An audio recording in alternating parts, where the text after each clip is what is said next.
नमस्कार, बहुत स्वागत है आप सभी का। आप देख रहे हैं आपकी बात छत्तीसगढ़। मैं हूं अभिलाष मिश्रा। छत्तीसगढ़ की बात करेंगे, आज कांग्रेस की बात करेंगे। भाई, बीजेपी की बात तो रोज होती है, विपक्ष में भी कुछ ऐसा हो जाता है कि हमें डिबेट करना पड़ता है। क्यों? क्योंकि सत्ता पक्ष में रहते मनमुटाव होना स्वाभाविक सी बात है।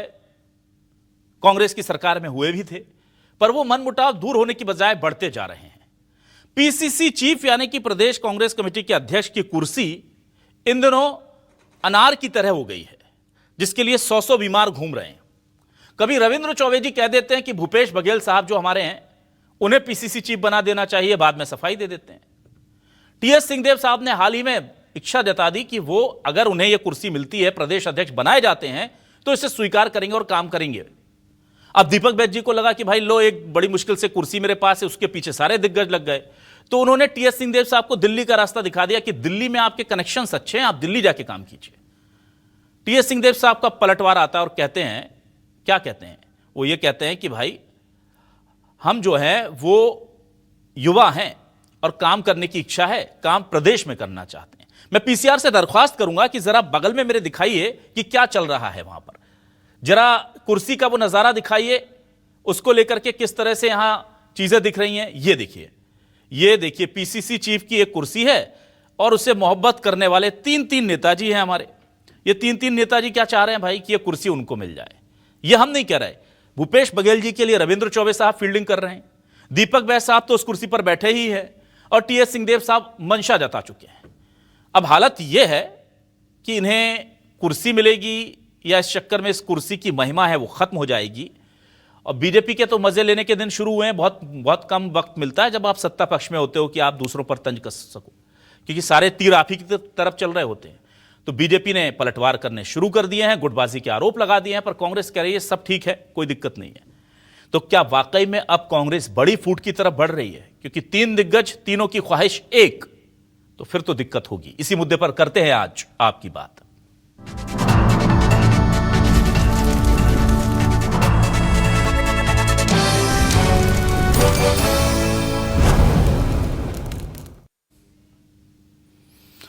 और आइए सबसे पहले आपको हम दिखाते हैं कि क्या मसला था टीएस सिंहदेव और दीपक बैज के बीच, जिसकी वजह से ये पूरा मामला गरमाया है। पहले आप ये देखिए। टीएस बाबा बड़े नेता हैं, उप मुख्यमंत्री रहे हैं, आज सीईसी की मेंबर भी हैं, और तमिलनाडु के अभी ऑब्जर्वर भी रहे, और उसके बाद आप अपना पांडिचेरी की ऑब्जर्वर भी रहे। तो हमेशा देश में जहां भी जिम्मेदारी मिलती है वो जाके काम करते हैं। युवाओं को मौका मिलना चाहिए। बूथ कमेटियां हमारी लगभग बन रही है, 95% पूरा हो चुका है। सेक्टर मंडल कमेटियां बन गई, ब्लॉक कमेटियां बन गई, जिला कमेटियां बन गई। तो संगठन मजबूती के रूप से काम कर रही है, बाकी ये आला कमान तय करता है। कुछ सोच के उनने बोला होगा। मैं भी अभी भी अपने आप में युवा वाली ऊर्जा महसूस करता हूं, तो मुझे लगता है वो मेरे लिए भी संकेत दे रहे हैं कि हाँ, युवा ऊर्जा जिनके पास है उनको मौका मिलते रहे काम करने का। और पार्टी जो उन्होंने कहा कि अंततः हाईकमांड जो जवाबदारी देती है वही हम लोग निभाते हैं।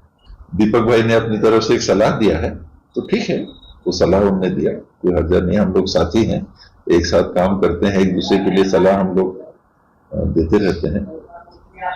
कल के दिन वो मुख्यमंत्री की भी जिम्मेदारी संभाल सकते हैं, तो हम लोग तो कहेंगे कि अच्छा काम करो। अच्छा, टीएस सिंहदेव साहब इतने खुल करके ऐसे बोलते नहीं है जैसे बोल रहे हैं, मतलब फ्रंट फुट पर वो खेल रहे हैं। अब बीजेपी मौज ले रही है। बीजेपी के प्रवक्ता ने क्या कहा है इस पूरे घटनाक्रम को लेकर, जरा ये सुनिए। कांग्रेस में निपटो निपटाव का खेल चल रहा है। कोई वरिष्ठ नेताओं को दिल्ली जाने की सलाह दे रहा है, तो कोई अध्यक्ष बनने की इच्छा पहले जाहिर कर चुका है। लेकिन इन सबके बीच में सवाल यह उठता है कि क्या कांग्रेस के प्रदेश अध्यक्ष जी को केंद्र की कांग्रेस ने या एआईसीसी ने कोई विशेष अधिकार दे दिया है, जो वो यहाँ से बैठ करके तय कर रहे हैं कि कौन दिल्ली जाएगा, कौन नहीं जाएगा, या फिर पूर्व मुख्यमंत्री जी के निर्देश पर इस प्रकार का वक्तव्य और इस प्रकार की सलाह दीपक बैज जी दे रहे हैं। इस बात को जरा स्पष्ट करने की आवश्यकता है। और आइए अब देखते हैं कि हमारे सवाल क्या हैं। सवाल लेकर आ रहे हैं आपके टेलीविजन स्क्रीन पर। सवाल ये रहे आपके सामने। कांग्रेस में खींचतान का दौर फिर शुरू हुआ। दीपक बैज ने सिंहदेव को दिल्ली का रास्ता दिखा दिया। बाबा ने जताई प्रदेश में ही काम करने की इच्छा। रविंद्र चौबे ने बैज को हटाने की जताई थी मंशा। बीजेपी बोली कांग्रेस के अंदर भयंकर गुटबाजी। कांग्रेस बोली अपनी ही हालत देखे बीजेपी। छत्तीसगढ़ कांग्रेस में बड़ी फूट होगी। बैज वर्सेस बघेल वर्सेस बाबा में किसकी ताकत बढ़ेगी, यह खुलकर हो गया भाई अब। और ये कुर्सी का जो कुर्सी होती ही ऐसी चीज है कि सभी को चाहिए भाई। पीसीसी चीफ की कुर्सी है। 3 दावेदार दिख रहे हैं। इस पूरे मसले पर बातचीत करने के लिए 3 खास मेहमान मेरे साथ जुड़ गए हैं। राजीव चक्रवर्ती जी आज जुड़ गए हैं बीजेपी से वरिष्ठ नेता प्रवक्ता के तौर पर। बहुत स्वागत करूंगा। आज कंफर्टेबल पोजीशन में सर आप बिल्कुल निशाने आपकी तरफ नहीं होंगे आज, बधाई हो। धनंजय ठाकुर साहब को भेजा है अपने बिल्कुल प्रखर प्रवक्ता को कि भाई आज डिफेंड करो जा करके। तो धनंजय जी का बहुत स्वागत करता हूं मैं। नमस्कार। नेता का हमारे शो में के शर्मा जी हमारे साथ जुड़े हैं। बहुत डीपली ऑब्जर्वेशन देते हैं, बहुत पसंद है मुझे। के शर्मा जी वरिष्ठ पत्रकार के तौर पर हमारे साथ जुड़ गए, उनका भी स्वागत करता हूं। धनंजय जी ये क्या हो रहा है धनंजय जी? अभी तो विपक्ष है साहब, कुर्सी केवल प्रदेश संगठन अध्यक्ष की है सर, और उसी में दे जूतम पेजार चल रही है मारम मार। कभी रविंद्र चौबे जी कह देते हैं कि बघेल साहब को दे दो। अब ये देखिए, अच्छा ऐसा है कि एक आध बार बयान देके हो छोड़ दिया, ठीक है। टीएस सिंहदेव साहब तो बिल्कुल मृदुभाषी हैं, वो पलटवार भी कर रहे हैं। पहले कह रहे हैं कि बना दो तो अच्छा है, फिर जब बघेल जी कह रहे हैं दिल्ली चले जाओ तो कह रहे हैं मैं तो यही रहूंगा। ये चल क्या रहा है सर?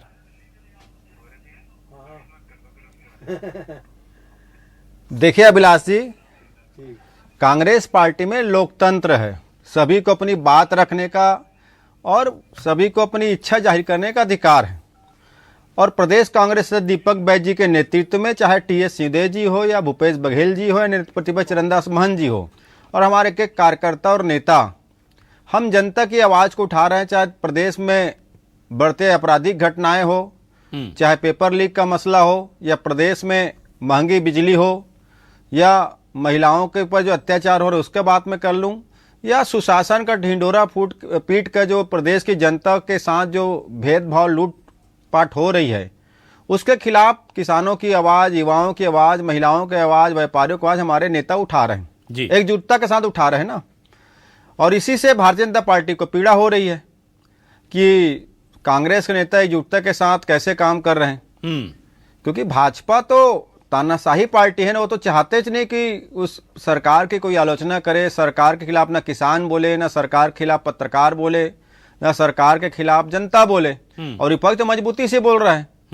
तो भारतीय जनता पार्टी की जो टीका टिप्पणी है ना, उनको तो मुझे लगता है कि अपनी सरकार को देखना चाहिए। एक अनार 100 बीमार उनकी सरकार में है। विष्णु साय जी को पद से हटाने के लिए जो वहां पे जोर आजमाइश चल रही है, जो वहां पे स्थिति है, अरुण साव जी मुख्यमंत्री बनना चाहते हैं, विजय शर्मा जी मुख्यमंत्री बनना चाहते हैं। इस दौर में रमन सिंह जी पीछे नहीं हैं, और साय जी खुद ही खतरे में हैं। तो उनको अपनी पार्टी में देखना चाहिए। हमारे पार्टी में हमारे नेताओं के बीच की आपसी चर्चा है, आपसी सलाह हो रही है, इसमें मुझे लगता है धनंजय जी आपसी होती तो कैसे आपसी? धनंजय जी, टीएस सिंहदेव साहब जैसे सीनियर आदमी, हाँ, रविंद्र चौबे जी जैसे कद्दावर मंत्री रहे व्यक्ति, ये लोग सार्वजनिक मंच से बयान दे रहे हैं सर। बीजेपी में भी है मारामारी, मैं मानता हूं, लेकिन अनुशासन के नाम पर वहां पर इतना तो डर है कि नहीं बोलना पब्लिकली। ऐसा थोड़ी अंदर नहीं बोलते होंगे आप लोग भी। अब टीएस सिंहदेव साहब को थोड़ी बताना है कि मीडिया में आकर के बोलेंगे तो मीडिया थोड़ी बना देगा पीसीसी चीफ। वो कहां बोल रहे हैं? मीडिया के सामने बोल रहे हैं। इसका मतलब है वो अंदर बोल चुके, सुनवाई नहीं हो रही तो यहां बोल दिया। रविंद्र चौबे जी मंच से बोले थे सर, मंच से, याद होगा आपको, फिर बाद में उन्होंने सफाई दी थी। अभिलाष जी, मैंने कहा कि लोकतंत्र कांग्रेस पार्टी में है सर। लोकतंत्र का मतलब? लोकतंत्र का चतुर्थ स्तंभ पत्रकारिता है। सुनिए ना, सुन लीजिए ना, सुन लीजिए, 2 सेकंड दीजिए ना मुझे। अब जब हमारे पत्रकार साथी जो लोकतंत्र के सिपाही हैं, लोकतंत्र के सजग प्रहरी हैं, वो अगर आके हमसे कोई सवाल पूछता है, किसी भी विषय में सवाल पूछता है, क्योंकि सवाल पूछना उनका अधिकार है, और हम मान लो उसे जवाब नहीं देते तो भी गलत है, जवाब दे दिए तो भी गलत है। तो दोनों चीजें एक साथ कैसे होगी सर, बताइए ना। जब दीपक बैज जी से पत्रकार ने, संवाददाता ने सवाल पूछा, उन्होंने सहज भाव से जवाब दिया। उन्होंने कहा कि कांग्रेस के वरिष्ठ नेता हैं टीएस सिंहदेव जी, पूर्व उप मुख्यमंत्री हैं, अनुभवी नेता हैं, दिल्ली में बहुत सारी जिम्मेदारी मिली है, और उपयोगिता की बात उन्होंने कहा है। अब जब टीएस सिंहदेव जी से पत्रकारों ने सवाल पूछा तो उन्होंने अपने जवाब दिए हैं, ठीक है। और उन्होंने तो दीपक बैज जी को भविष्य मुख्यमंत्री बनने की बात भी कही है, तो इसमें गलत कहाँ हो जाता है? ठीक है, ठीक है, ठीक है। चलिए, मैं धनंजय जी आपकी तरफ आता हूं। आप ही जिम्मेदार हैं धनंजय जी। देखिए, ये जो गड़बड़ हो रही है, जैसे हर देश में हो रही गड़बड़ के पीछे कांग्रेस और नेहरू जी जिम्मेदार होते हैं। धनंजय जी ने आपकी टॉफी आपको वापस कर दी। मेलोडी है कि नहीं पता नहीं, लेकिन वो कह रहे हैं बीजेपी की साजिश है, फालतू की नौटंकी करते हैं, क्योंकि हम एकजुट होकर के जन सरोकार के मुद्दे उठा रहे हैं। क्या कहेंगे आप?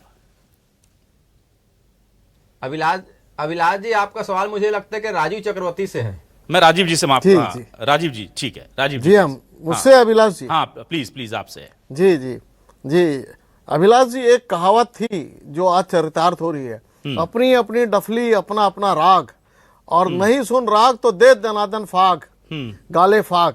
तो अभी क्या हो गया है कि कांग्रेस पार्टी की जैसी इनकी विरासत है, इनकी सियासत की विरासत है, बहुत पुरानी सियासत है कि नहीं जमे तो अपनी अलग पार्टी बना लो। अब देखिए, छत्तीसगढ़ की अलग राजनीति का अगर आप इतिहास देखेंगे, कुल जमा 26 वर्ष हुए हैं। इन 26 वर्षों में कांग्रेस में 2 बार स्प्लिट हो चुका है।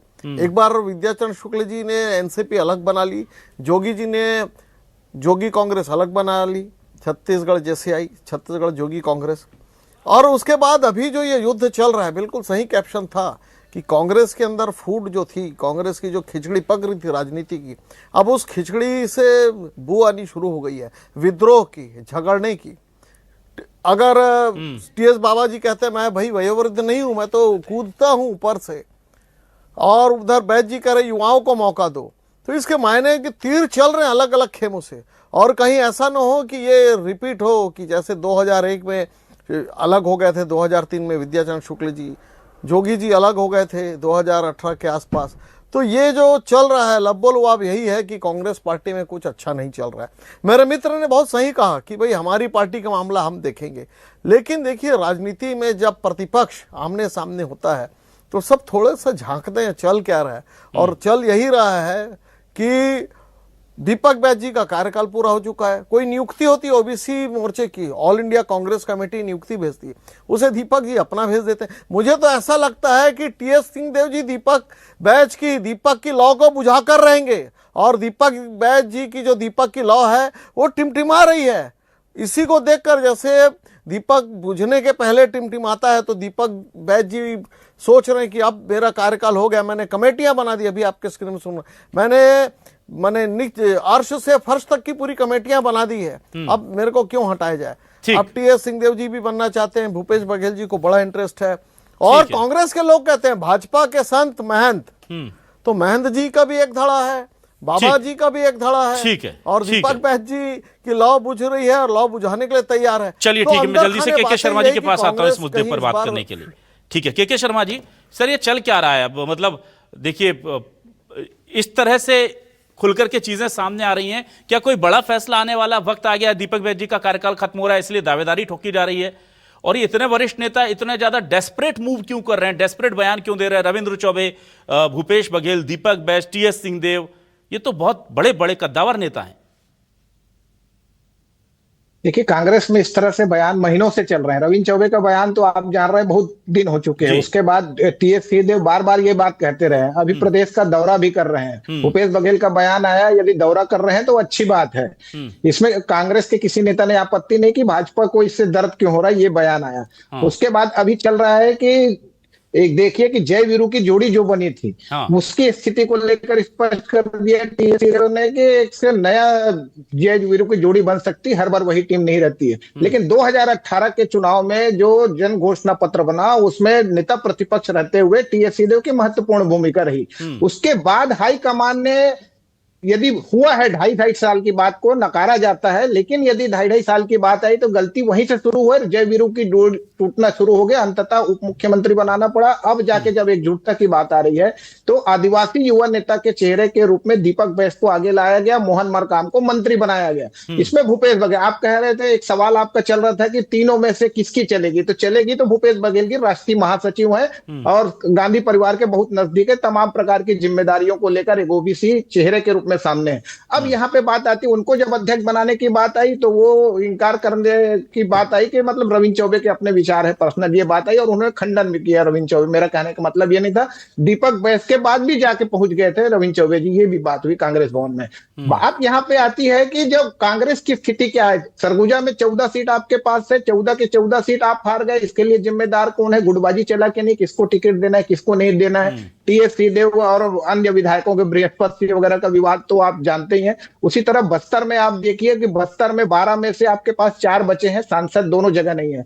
मुझे लगता है कि छत्तीसगढ़ को कांग्रेस को मजबूत करना है कि नेताओं को काम देने की जिम्मेदारी पीसीसी अध्यक्ष की, सभी नेताओं के बीच सामंजस्य। यदि टीएस सिंहदेव दौरा कर रहे हैं, कार्यकर्ताओं को उनके साथ जोड़ने या की जिम्मेदारी पीसीसी अध्यक्ष की, पीसीसी अध्यक्ष का निर्देश नहीं होगा तो कार्यकर्ता संगठन के हिसाब से दूर रहेंगे।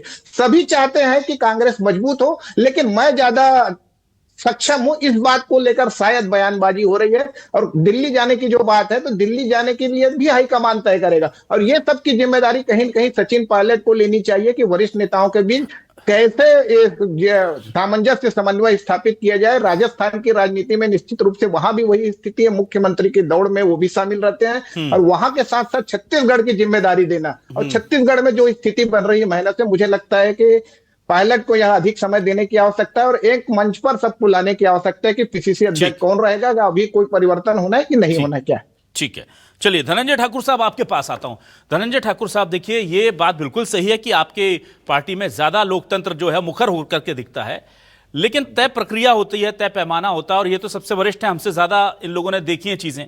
तो मुझे ये बताइए कि क्या आला कमान में सुनवाई नहीं हो रही, जो यहां पर अलग अलग मीडिया से बोला जा रहा है, अलग अलग मंचों से बोला जा रहा है, या ये एक स्वाभाविक नैसर्गिक दावेदारी करने का तरीका होता है? अगर एक पद खाली हो रहा है तो हम भी अपनी दावेदारी ठोक रहे हैं, वो भी अपनी दावेदारी ठोक रहे हैं, फैसला ऊपर से हो जाएगा। पर ये इससे दिक्कत ये होती है कि जब आप सार्वजनिक मंचों पर इस तरह के एक बार बयान दे देते हैं, मान लीजिए अगर किसी वजह से टीएस सिंहदेव साहब आप नहीं बन पाए और किसी और की ताजपोशी होगी, तो फिर मीडिया की भी तो मजबूरी है कि जाकर के सवाल पूछे कि भैया आप बनना चाहते थे, कोई और बन गया। तो ये असहज स्थिति में डालने के काम आ जाते हैं इस तरह के बयान फिर पार्टी को। तो आपको लगता नहीं कि वरिष्ठ नेताओं को थोड़ा सा यहां पर संयम रखना चाहिए, और जो बात पार्टी के तमाम बड़े पदाधिकारी कहते हैं कि उचित फोरम पर बात रखनी चाहिए? अभिलाष जी, मैंने इसके पहले उत्तर में बताया आपको कि जब पत्रकार साथी हमसे कोई सवाल पूछते हैं, सवाल कुछ भी हो सकता है, क्योंकि सवाल पूछना उनका अधिकार है, और जवाब तो देना ही पड़ेगा ना। अगर जवाब दो तो गलत, जवाब ना दो तो गलत, तो भाई करे तो करे क्या? या तो हमको मोदी जी की तरह पत्रकारों को देख के भागना पड़ेगा। बार बार इस बात पर या तो अमित शाह जी जो जोर दे रहे थे वो ये पूरा माहौल आप बना रहे थे धनंजय जी। सुनिए ना, मैं समझ गया था, पर ठीक है, अच्छा आपने सही टाइमिंग का इस्तेमाल किया, बोलिए। सुनिए सुनिए, या तो हमें जैसे बस्तर में अमित शाह जी यार पत्रकार ने सवाल पूछा तो उनका कहना कि आप बैठ जाइए, मैंने समझ गया आप क्या पूछना चाहते हैं। गडकरी जी वहां पर रिपोर्ट लिखाने की बात करते हैं, तो भाई हमारे में तो लोकतंत्र है, पत्रकार को सवाल पूछने का पूरा अधिकार हमने देकर रखा है। सवाल कुछ भी हो सकते हैं, जवाब हम देंगे, हम उससे भागेंगे नहीं। हम ना तो मोदी जी की तरह है, ना मैं तो ये कह रहा हूं कि जवाब सीधे दिल की बात को जुबान पर ले आएंगे आप तो सियासत में थोड़ी रह पाएंगे फिर सर। इतने अच्छे भी तो नहीं, ये तो नेताओं के, ये तो राजनीति से बिल्कुल उलट बात हो गई कि जो दिल में है वो जुबान पर ला रहे हैं आप लोग। मैं तो ये इस पर, मैं पत्रकारिता पर आपके पत्रकारों के प्रति आपके स्नेह पर सवाल नहीं उठा रहा। नहीं, दिल या जुबान की बात नहीं, बात सवाल का है। सवाल जो पूछा जाएगा उसका जवाब दिया जाएगा। ठीक है, ना दें तो पत्रकार बोलेंगे कि सवालों से आप भाग रहे हो। ठीक, तो करे क्या हम लोग। ठीक है, लेकिन एक बात आपके चैनल बड़ी ईमानदारी से और बहुत जिम्मेदारी से स्पष्ट करना चाहता हूं। प्रदेश कांग्रेस अध्यक्ष दीपक बैस जी के नेतृत्व में पूर्व मुख्यमंत्री भूपेश बघेल जी, पूर्व मुख्यमंत्री टीएस सिंहदेव जी, नेता प्रतिपक्ष चरणदास महंत जी और सारे वरिष्ठ नेता कार्यकर्ता इस सरकार के खिलाफ जनता की लड़ाई लड़ रहे हैं, एकजुटता के साथ लड़ रहे हैं। ठीक है, अच्छा राजीव जी, बहुत ईमानदारी से बताइएगा, क्या आपको लगता है कि कांग्रेस में फूट हो सकती है? और उतनी ईमानदारी से बताइएगा, क्या आपको लगता है कि उस फूट का कारण बीजेपी हो सकती है? नहीं, फूट का कारण बीजेपी कभी नहीं हो सकती। फूट का तो कांग्रेस का इतिहास है। ये तो सर लंपा और इंदिरा जी के समय मार्च कांग्रेस अलग हो गई जी। और नहीं, फूट का तो कांग्रेस का इतिहास है। ममता बनर्जी टीएमसी बना ली, शरद पवार ने एनसीपी बना ली, मूपनार ने तमिल मनीला कांग्रेस बना ली थी। तमाम ये उदाहरण देश में उत्तर से पूर्व से नॉर्थ, यहाँ जोगी कांग्रेस बन गई थी सब जगह, उत्तर हो या दक्षिण, कांग्रेस पार्टी की। हाँ, भाजपा कितने बार नाम बदली बहुरूपिया की और तरह? आज इसीलिए कांग्रेस पार्टी क्षेत्रीय पार्टियों की समर्थक है। बहुरूपिया की तरह? जहां पर तमिलनाडु में उनकी जनसंघ, सरकार थी, जनता पार्टी, समर्थक, भारतीय जनता पार्टी, टीएमसी की समर्थक, समाजवादी की समर्थक, तो कांग्रेस पार्टी तो अब समर्थक बन गई है। ठीक। और कहीं पर है तो केरला में खुद है की पार्टी और ना हरियाणा बोलने में दीजिए, है, कर्नाटक धनंजय साहब में बोलने है। दीजिए बैसाखी में चल रहे हो, हम पे धनंजय साहब आज तो बोलने क्यों दीजिए है? उनको सर, क्योंकि आज तो मौका मिला है, आप ही कांग्रेस बोलते थे पार्टी हमेशा, का जो विचारधारा आज तो आप लड़ाई जरा है। सुनिए। हाँ बोलिए राजीव जी, बोलिए। जी। हाँ, तो बिल्कुल अभिलाष जी, मैं बिल्कुल, मेरी बहुत शुभेच्छा है कि कांग्रेस में एकता हो, कांग्रेस पार्टी अच्छी चले। राजनीति में मजा तभी आता है जब दोनों पार्टी बराबरी से लड़ाई अच्छा करें। राजीव जी, और अच्छा स्वच्छ आपकी लोकतंत्र पसंद और बता दीजिए, चलिए शानदार छोड़िए। लोकतंत्र की आपको पहचान भी आप है। किसको पीसीसी चीफ के तौर पर देखना चाहते हैं? भूपेश बघेल, टीएस सिंहदेव, चरणदास महंत या दीपक बैजा? आपकी पसंद, व्यक्तिगत पसंद, पार्टी लाइन की बात नहीं कर रहा हूं, आप बता दीजिए। आप चाह रहे हैं ना मजबूत विपक्ष हो, तो किसको चाहते हैं कि कौन अच्छा लीड करेगा? टीएस सिंहदेव ठीक है, हालांकि कोई भी बन जाए हमारे लिए ना ठीक है, आपने व्यक्तिगत पसंद बताई, ईमानदारी से, बहुत अच्छी बात है। कुछ सवालों के जवाब धनंजय जी बीजेपी से भी मिलते हैं, देखिए कुछ सवालों के जवाब मिलते हैं, सेलेक्टिव होते हैं पर मिलते हैं। चलिए मैं आ जाता हूं वरिष्ठ पत्रकार के शर्मा जी के पास।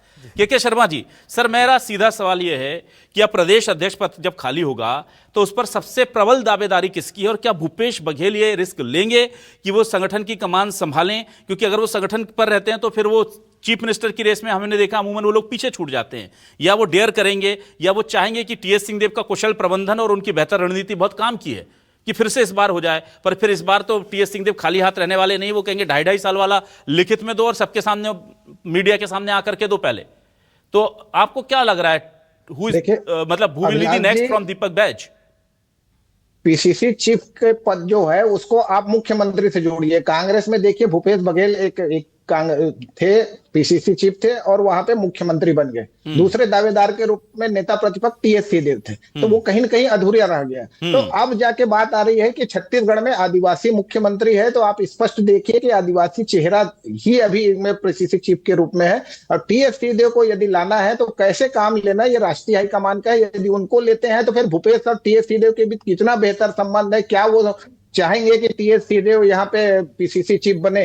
और फिर यहाँ पे नेता प्रतिपक्ष चरणदास महंत हैं, उनको हटाने के लिए कहीं कोई बात नहीं हो रही थी। ऐसी स्थिति में पीसीसी चीफ के लिए मुझे नहीं लगता कि इसमें अभी कोई परिवर्तन के 2 महीने बाद फिर से होना, हो सकता है फिर से नियुक्ति हो। लेकिन जिस तरह से वरिष्ठ नेता यहाँ पे दम लगा रहे हैं, तो इनके किस ढंग से काम लेना है, क्या मुख्यमंत्री की कुर्सी के लिए पीसीसी चीफ के, और लंबे समय से दीपक बैज जो मेहनत कर रहे हैं, जो संगठन की बात करें, बूथ स्तर पर ले जा रहे हैं, इसको देखना है। दूसरी चीज है टूटने वाली बात, तो राजीव जी ने अपना पसंद बता दिया टीएस सिंहदेव जी को, लेकिन ऑपरेशन लोटस तो देश भर में चलता। कांग्रेस टूटने की बात है, राजीव मतलब भी कमल, कमल माने लोटस, तो ऑपरेशन लोटस का इंतजार तो सब कर रहे हैं। लेकिन छत्तीसगढ़ में मुझे नहीं लगता कि ऐसी कोई स्थिति आने वाली है। लेकिन चौथे साल आप इंतजार करना होगा, चुनाव के नजदीक नजदीक बहुत कुछ राजनीतिक घटनाक्रम की संभावना से इनकार नहीं किया जा सकता। के शर्मा जी, जाते जाते आप अपनी पसंद भी बता जाइए दर्शकों को पीसीसी चीफ के तौर पर। नहीं, पीसीसी चीफ के रूप में सबको संयुक्त रूप से काम करे। हाईकमान सचिन पायलट वहां पे प्रभारी है, प्रभारी को यदि पूर्णतः प्रभारी यहाँ देते हैं, उनको यदि राजस्थान में ज्यादा जिम्मेदारी है तो यहाँ पे एक प्रभारी करके सभी नेताओं के बीच एकजुटता रखे। और दीपक बैज यदि काम कर रहे हैं तो मुझे लगता है उसकी कमियां भी बतानी पड़ेगी हटाने के लिए फिर। जी ठीक है, चलिए जाते जाते मैंने धनंजय जी को थोड़ा खुश कर दिया और ये बोला कि मुख्यमंत्री की पद के लिए तैयारी हो रही है। हालांकि ये तो जनता डिसाइड करेगी, हम लोग कैसे कर सकते हैं, पर हाँ जब चुनाव पार्टी लड़ती है तो बिल्कुल जीत की तैयारी और आकांक्षाओं अपेक्षा के साथ ही लड़ती है कि अब हम जीतेंगे तो सीएम कौन बनेगा, और उसके लिए रणनीति अभी से तय होती है। कांग्रेस में जो भी कुछ हो रहा है वो स्वाभाविक और स्वस्फूर्त कंपटीशन के तौर पर देखिए या गुटबाजी के तौर पर देखिए, यह बहुत स्वाभाविक है, बहुत नेचुरल है। फर्क सिर्फ इतना है कि कांग्रेस के नेता मीडिया के सामने बोल देते हैं और बीजेपी के नेता बोलने की हिम्मत नहीं जुटा पाते, या वो अनुशासन को इतना ज्यादा तवज्जो देते हैं कि वो नहीं बोलते हैं। दोनों पार्टियों के अपनी अपनी तरीके हैं, दोनों पार्टियों पर जनता का भरोसा रहा है, आगे भी रहेगा। देखते हैं कि पीसीसी चीफ कौन बनेगा, अगला मुख्यमंत्री कौन बनेगा। बहुत शुक्रिया राजीव चक्रवर्ती जी, धनंजय ठाकुर जी, के शर्मा जी हमारे साथ जुड़ने के लिए, इस डिबेट का हिस्सा बनने के लिए। तमाम दर्शकों का शुक्रिया, नमस्कार।